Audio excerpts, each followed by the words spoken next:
आपका स्वागत है। मैं जया। प्राचीन भारत के इतिहास के क्रम में अभी तक हमने देखा है पुरातात्विक स्रोत, साहित्यिक स्रोतों को, अर्थात इतिहास जानने के क्या क्या महत्वपूर्ण स्रोत थे ये हमने देख लिया और सिंधु घाटी सभ्यता को हमने देख लिया है। इसके बाद आगे बढ़ेंगे और देखेंगे आज हम लोग वैदिक सभ्यता को, किस प्रकार सिंधु घाटी सभ्यता का पतन होता है और उसके बाद एक नई सभ्यता का उद्भव भारत में देखने को मिला जिसको हम वैदिक सभ्यता के नाम से जानते हैं। सिंधु घाटी सभ्यता के पतन का एक कारण आर्यों का आक्रमण भी था। वही आर्य बाद में धीरे धीरे करके एक नई सभ्यता विकसित करते हैं जो वैदिक सभ्यता के नाम से जानी जाती है। हालांकि आप देखेंगे कि सिंधु घाटी सभ्यता एक नगरीय सभ्यता थी और बहुत ही उन्नत नगरीय व्यवस्था आपको सिंधु घाटी सभ्यता में देखने को मिलती है, लेकिन जब हम वैदिक सभ्यता को देखते हैं तो यह एक ग्रामीण सभ्यता है। तो यह उल्टा क्रम चल रहा है, यानी कि पहले नगरीय सभ्यता उसके बाद वैदिक सभ्यता है, लेकिन भारत में जो इतिहास का संकलन किया गया वो इसी क्रम में है, अर्थात पहले नगरीय सभ्यता और वैदिक सभ्यता, उसके बाद वैदिक सभ्यता आती है। इससे पहले जब तक हम सिंधु घाटी सभ्यता के बारे में पूर्ण रूप से परिचित नहीं थे तब तक वैदिक सभ्यता ही भारत की सबसे प्राचीन सभ्यता मानी जाती थी। लेकिन जब हमें पता चला कि लगभग 8000 साल पुरानी सिंधु घाटी सभ्यता भारत में विकसित है तो उसके बाद यह क्रम हमें उल्टा देखने के लिए मिलता है, यानी कि पहले नगर नियोजन देखते हैं और उसके बाद हम ग्रामीण सभ्यता की ओर बढ़ते हैं। तो आइए, जैसा कि आप जान रहे हैं कि वैदिक सभ्यता यह नाम कहाँ से विकसित हुआ है, तो यह नाम वेद से विकसित हुआ है, यानी वेद से ही जो इसके साहित्यिक साक्ष्य आपको प्राप्त होंगे उसका मूल साहित्यिक साक्ष्य इस सभ्यता का क्या है, तो वेद है। इसलिए इस सभ्यता को हम वैदिक सभ्यता के नाम से जानते हैं। वैदिक सभ्यता को यानी वैदिक काल, यह काल 1500 बीसी से लेकर 600 बीसी तक माना जाता है। वैदिक काल को मूल रूप से दो भागों में विभाजित करके पढ़ेंगे। इसके प्रथम भाग को पूर्व वैदिक काल, यानी इसी भाग को जिसको हम पूर्व वैदिक काल के नाम से जानते हैं इसको हम ऋग वैदिक काल भी कहते हैं। तो ऋग वैदिक काल या फिर पूर्व वैदिक काल यह 1500 बीसी से लेकर 1000 बीसी तक का समय है और इसका दूसरा खंड यानी दूसरा भाग उत्तर वैदिक काल 1000 बीसी से लेकर 600 बीसी तक का है।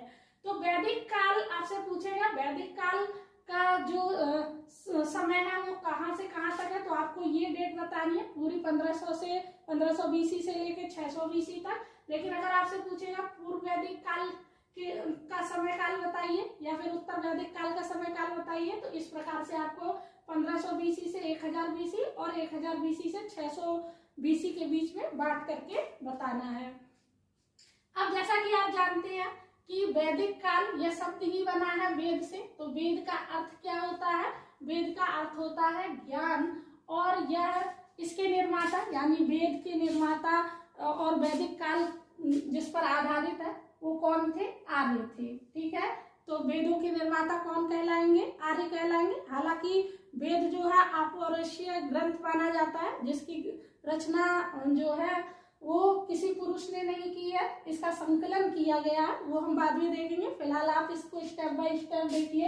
यानी पूर्व वैदिक काल और उत्तर वैदिक काल का समय 1500 बीसी से 1000 बीसी जिसको ऋग्वैदिक काल भी कहते हैं, और उत्तर वैदिक काल 1000 बीसी से 600 बीसी तक का समय माना जाता है। आर्य का अर्थ होता है श्रेष्ठ, यानी कि आर्य अपने आप को श्रेष्ठ कहते थे और यह श्रेष्ठता जातिगत नहीं थी, अर्थात यह जातियों के क्रम में श्रेष्ठ नहीं थे बल्कि ये भाषाई आधार पर या फिर अपने ज्ञान के आधार पर श्रेष्ठ थे। तो आर्य का अर्थ अगर आपसे पूछेगा तो आर्य का अर्थ क्या होगा, श्रेष्ठ होगा। कुछ विद्वानों ने यहाँ पर अपने मत दिए कि आर्य भारत के निवासी नहीं थे, आर्य भारत में बाहर से आए हैं और ये एक विदेशी सभ्यता मानी जाती है जो धीरे धीरे करके भारत का जो है मूल आधार बनती है। तो यहाँ पे जो विद्वानों के मत है उनको ध्यान रखिएगा क्योंकि यहाँ से क्वेश्चन बनेंगे। तो मैक्स मूलर जो है इन्होंने कहा कि भारत में आर्य जो है मध्य एशिया के क्षेत्र से आए और ये बहुत महत्वपूर्ण है मैक्स मूलर, क्योंकि यहाँ से क्वेश्चन बने हुए हैं और इन्हीं के मत को सर्वाधिक मान्यता मिली है कि आर्य भारत में कहाँ से आए, तो मध्य एशिया के क्षेत्रों से आए हैं। तो मैक्स मूलर ने कहा है ये कि कहाँ से आए, तो मध्य एशिया से आए। बाल गंगाधर तिलक ने कहा कि आर्य आर्कटिक प्रदेश से आए, और ये आर्कटिक प्रदेश कौन सा क्षेत्र है, तो ग्लोब का सबसे उत्तरी भाग, ये वाला भाग आर्कटिक क्षेत्र है ना। इसी को हम क्या कहते हैं, नॉर्थर्न हेमिस्फीयर, यानी कि ये वाला क्षेत्र जो है उत्तरी ध्रुव के नाम से भी जाना जाता है। इसी क्षेत्र को आर्कटिक प्रदेश भी कहते हैं। तो ये किसका मत है, बाल गंगाधर तिलक का। विद्वानों के नाम याद रखिएगा, यहाँ से पूछता है प्रश्न क्योंकि। उसके बाद डॉक्टर संपूर्णानंद ने कहा कि आर्य यूरेशिया क्षेत्र से, यूरेशिया के आल्प्स पर्वत वाले क्षेत्र से आए। दयानंद सरस्वती ने कहा कि यह तिब्बत क्षेत्र से आर्य आए हैं। तो ये पूरा ही आप एक बार लर्न कर लीजिए, रिकॉल कर लीजिए। वैदिक काल का समय काल क्या था, 1500 बीसी से 600 बीसी। पूर्व वैदिक काल का 1500 से 1000 बीसी, और उत्तर वैदिक काल का 1000 से 600 बीसी। वेद का अर्थ क्या होता है, ज्ञान। इसके निर्माता कौन थे, आर्य। तथा आर्य का अर्थ क्या है, श्रेष्ठ। और ये किसके आधार पर श्रेष्ठ थे, भाषाई आधार पर और अपने ज्ञान के आधार पर यह श्रेष्ठ कहलाए। ये विद्वानों ने मत दिए हैं। मैक्स मूलर ने कहा कि आर्य मध्य एशिया क्षेत्र से आए। बाल गंगाधर तिलक ने कहा कि आर्कटिक प्रदेश यानी उत्तरी ध्रुव क्षेत्र से आए, तथा डॉक्टर संपूर्णानंद ने कहा कि ये यूरेशिया के आल्प्स पर्वत क्षेत्र से आए, तथा दयानंद सरस्वती ने कहा कि तिब्बत क्षेत्र से आए। ठीक है, इसके बाद आगे बढ़े तो इस वैदिक काल के संबंध में हमें जो जानकारी मिलती है, इसके दोनों ही स्रोत अवेलेबल है, यानी कि पुरातात्विक स्रोत भी है और साहित्यिक स्रोत भी है। पुरातात्विक स्रोत वे स्रोत अर्थात जो खनन के उपरांत प्राप्त वस्तुएं थी अथवा अभिलेख थे, ऐसी चीजें पुरातात्विक स्रोतों में काउंट होती है। तो पुरातात्विक स्रोत में जो इसका मूल आधार है वो बोगाज कोई अभिलेख प्राप्त हुआ था मध्य एशिया के क्षेत्रों में। इसकी जो डेट है वो 1400 बीसी में यह प्राप्त हुआ। 1400 बीसी का मतलब यह रिटिन है।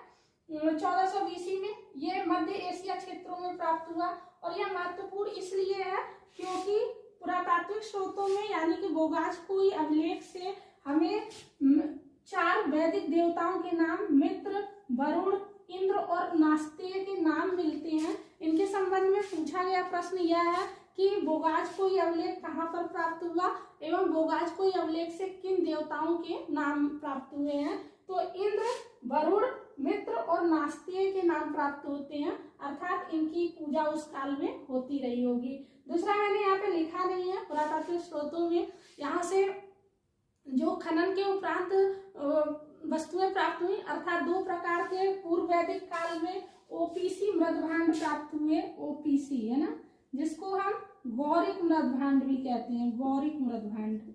ये कब प्राप्त हुए हैं, किस काल से संबंधित है,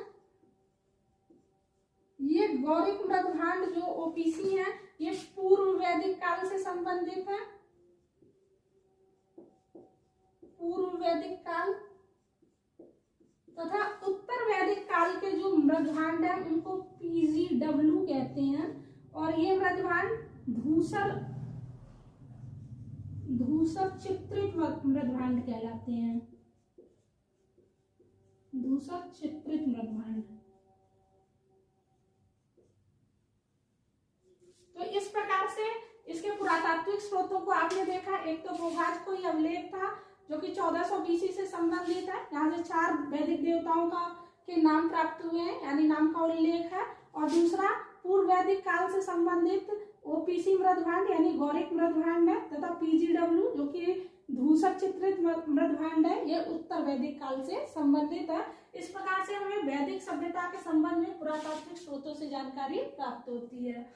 उसके बाद साहित्यिक स्रोतों की अगर बात करें तो इसका मूल साहित्यिक स्रोत वेद है, और वेद हम 4 भागों में बांट कर पढ़ते हैं, यानी 4 वेद हैं, जिसमें से जो सबसे प्राचीन वेद है वह ऋग्वेद है, उसके बाद सामवेद, यजुर्वेद और अथर्ववेद।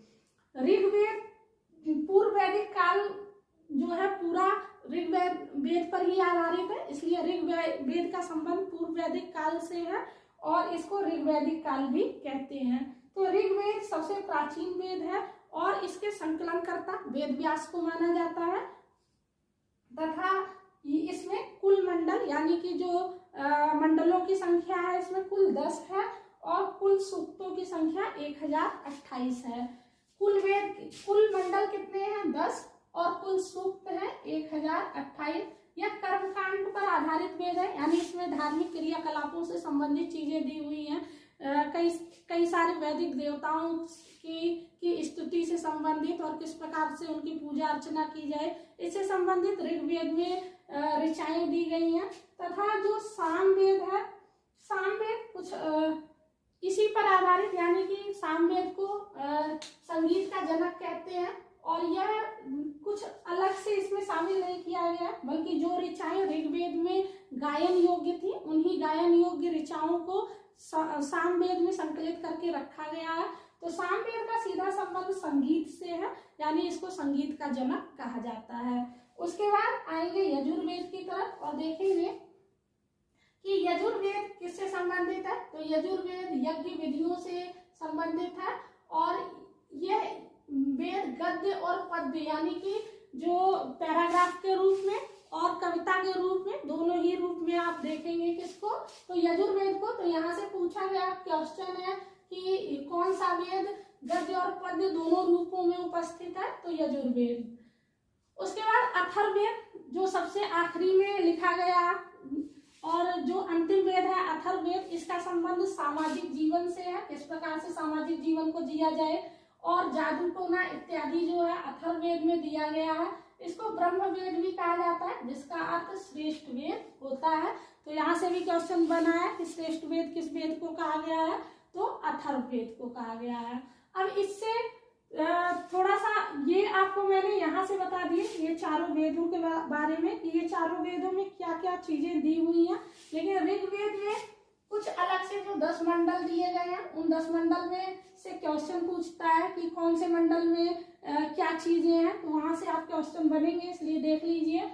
जो 2 से 7 तक के मंडल हैं ये पहले लिखे गए हैं और बाकी के मंडल बाद में लिखे गए हैं और सबसे अंतिम में जो मंडल लिखे गए वो पहला मंडल और 10वां मंडल अंतिम में लिखा गया। बाकी 2 से 7 तक के मंडल शुरुआत में लिखे गए थे। अब यहाँ से जो मूल क्वेश्चन बनेंगे वो इनसे बनेंगे, इन्हीं 4 मंडलों से, क्योंकि ये 4 मंडल आगे भी आप देखेंगे जैसे वर्ण व्यवस्था है जो कि बहुत ही जटिल टॉपिक भी है और अभी तक समाज में व्याप्त है, उससे संबंधित जटिलताएं, तो यहाँ से क्वेश्चन बनता है, इसलिए ध्यान दीजिए। जैसे तृतीय मंडल जो कि गायत्री मंत्र से संबंधित है, गायत्री मंत्र से संबंधित है तृतीय मंडल और इसके रचनाकार कौन है तो इसके रचनाकार विश्वामित्र को माना गया है। उसके बाद 7वां मंडल जो कि दशराज्य युद्ध से संबंधित है। एक राजा यानी कि सुदास नाम का एक राजा है, वो 10 राजाओं से युद्ध करता है पुरुषकड़ी नदी के तट पर, यानी कि जिसको हम रावी कहते हैं, उस नदी के तट पर एक राजा का युद्ध होता है 10 राजाओं से, उसी का वर्णन यहाँ 7वें मंडल में किया गया है। तो यहाँ से क्वेश्चन बनेगा, इसलिए ध्यान रखिएगा। जब भी आप ऑब्जेक्टिव बनाएं तो आप ये याद रखें कि ऑब्जेक्टिव कहाँ से पूछ रहा है, क्योंकि बार बार वही ऑब्जेक्टिव लगभग रिपीट होते रहते हैं। तो ऑब्जेक्टिव बनाने की कोशिश जरूर करें, ऐसा नहीं कि आप चैप्टर पढ़ें और उसके बाद ऑब्जेक्टिव नहीं बनाएंगे तो आप प्रैक्टिस नहीं कर पाएंगे। इसलिए चैप्टर को पढ़ने के बाद बुक से भी चैप्टर पढ़ें और ऑब्जेक्टिव जरूर बनाएं। दशराज्य युद्ध के संबंध में आपने देख लिया। इसके बाद 9वें मंडल की तरफ चले तो 9वां मंडल सोम देवता से संबंधित है और सोम देवता जो है वनस्पति के देवता थे, इनके संबंध में 9वें मंडल में बताया गया है। तथा 10वां मंडल वर्ण व्यवस्था का सबसे पहले उल्लेख, यानी कि किस प्रकार से समाज को ब्राह्मण, क्षत्रिय, शूद्र और वैश्य के रूप में विभाजित किया गया है, इसका जो प्रथम उल्लेख है वो ऋग्वेद के 10वें मंडल में ही प्राप्त होता है। तो ये वर्ण व्यवस्था का उल्लेख 10वें मंडल से मिलता है। यहाँ से क्वेश्चन बनेगा। तो ये ओवरऑल आपका ये खत्म हो गया कि वेदों में क्या दिया हुआ है। अब ये जो आपके सामने ये जो टेबल है इसे देखिए, यहाँ से क्वेश्चन बनेंगे बहुत सारे। ये तो आपको याद ही है कि कौन कौन से वेद है, ऋग्वेद, सामवेद, यजुर्वेद और अथर्ववेद। अब इन वेदों को गाने वाले, इन वेदों के उपवेद उपनिषद और अरण्यक। यहाँ से ये पूरी टेबल से क्वेश्चन बनते हैं, तो ध्यान से देखिए। ऋग्वेद को गाने वाले को होत्री कहते थे तथा सामवेद के गाने वाले को उद्गाता। तो आप यहाँ से ट्रिक भी बना सकते हैं कि सामवेद गायन का वेद और यहाँ पे गाता लगा हुआ है, तो सामवेद के जो गायन वाले थे यानी जो इसे गाते थे उनको क्या कहा जाता है, उद्गाता कहा जाता है। तथा यजुर्वेद के गाने वाले को अध्वर्यु और अथर्ववेद के गाने वाले को ब्रह्मा कहते हैं। तो यहाँ से इसकी भी ट्रिक याद रखिए कि अथर्ववेद को ही क्योंकि हम लोग क्या कहते हैं, ब्रह्मवेद कहते हैं, तो इसके गाने वाले को क्या कहेंगे, ब्रह्मा कहेंगे, ठीक है। और यजुर्वेद के गायन वाले को अध्वर्यु, ठीक है। आगे बढ़े, अब देखें तो इसके उपवेदों को देखें तो ऋग्वेद का उपवेद क्या है, आयुर्वेद। ऋग्वेद का उपवेद आयुर्वेद और सामवेद का उपवेद गंधर्ववेद तथा यजुर्वेद का उपवेद धनुर्वेद और अथर्ववेद का उपवेद शिल्पवेद है।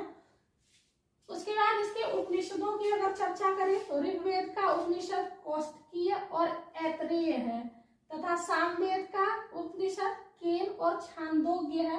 तो छंद तो आप याद रखिए, ये कुछ चीजें ट्रिक के माध्यम से याद रखिए कि ये जो है गायन से संबंधित है और यहाँ पे छंद दिया हुआ है छांदोग्य, तो ये किससे संबंधित होगा, ये सामवेद से संबंधित होगा। यजुर्वेद का उपनिषद तैत्तिरीय और मैत्रेय है तथा अथर्ववेद का प्रश्न मुंडक और मांडुक्य। प्रश्न मुंडक और मांडुक्य किसके उपनिषद हैं, तो अथर्ववेद के। उसके बाद इसके अरण्यक देखें तो इनके अरण्यक यानी कि ऋग्वेद के उपनिषद और अरण्यक का सेम नाम है, यानी इसका उपनिषद भी कौस्तुकीय और ऐतरेय है तथा इसका अरण्यक भी कौस्तुकीय तथा ऐतरेय ही है। तथा सामवेद का अरण्यक जैमिनीय और छांदोग्य है, जैमिनीय और छांदोग्य तथा यजुर्वेद का अरण्यक तैत्तिरीय तथा शतपथ ब्राह्मण है। और ये शतपथ ब्राह्मण से बहुत बार क्वेश्चन बने हुए हैं कि शतपथ ब्राह्मण किसका अरण्यक है, तो ये किसका है, यजुर्वेद का। उसके बाद अथर्ववेद का कोई भी अरण्यक नहीं है। उपनिषद क्या होते हैं, तो उपनिषद दार्शनिक ग्रंथ है। यहाँ से क्वेश्चन बना है इसलिए लिखा है मैंने कि दार्शनिक ग्रंथ किसे कहते हैं, ये ऑब्जेक्टिव में दिया हुआ था। तो दार्शनिक ग्रंथ किसे कहते हैं, उपनिषद को। और उपनिषद का अर्थ क्या होता है, गुरु के समीप बैठना। पहले के समय में जब गुरुकुल में शिक्षा दी जाती थी तो गुरु के निकट बैठकर छात्र जो है अपने शिक्षा अध्ययन करते थे। तो उपनिषद जो है क्या है, दार्शनिक ग्रंथ है और इसका सीधा अर्थ होता है गुरु के समीप बैठना। तथा यहाँ से एक क्वेश्चन ये भी बनता है, जो सत्यमेव जयते कहाँ से लिया गया है, तो ये सत्यमेव जयते मुंडको उपनिषद से लिया गया है। तो इस प्रकार से आज के वीडियो में हमने सिर्फ चर्चा की है इसके सामान्य परिचय से संबंधित चीजें कि क्या क्या, यानी वैदिक सभ्यता में हम शुरुआत में क्या चीजें देखेंगे, उसके बाद जब हम आगे बढ़ेंगे और पूर्व वैदिक काल उत्तर वैदिक काल को देखेंगे तो उसके बाद ये चैप्टर पूरा कंप्लीट हो जाएगा।